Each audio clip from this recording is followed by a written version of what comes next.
एक ebook publisher म्हणून मी स्वतःला खूप नशीबवान समजते.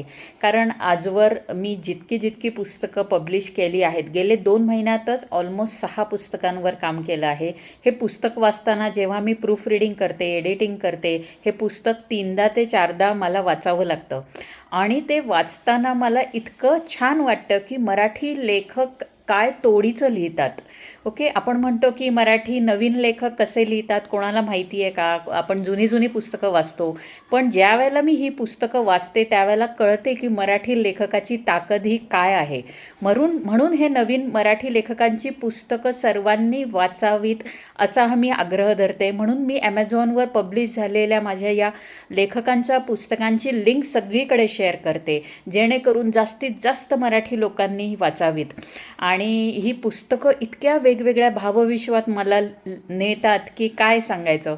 म्हणजे आत्ताच एक भयकथेचं पुस्तक झालं, कादंबरी झालं, चारोळी संग्रह झाला, कवितांचा संग्रह झाला आहे, आता आत्मचरित्रावर काम चालू आहे. तर म्हणजे कमाल पुस्तकं लिहिलेली आहेत आणि ती खरंच खूप जणांनी ईबुकच्या मार्फत तरी वाचावीत अशी माझी विनंती आहे. त्यामुळे जी पण मी लिंक शेअर करत जाईल ती जरूर वाचा आणि या पुस्तकांचा आनंद घ्या. या नवलेखकांना पण जरूर प्रोत्साहित करा. धन्यवाद.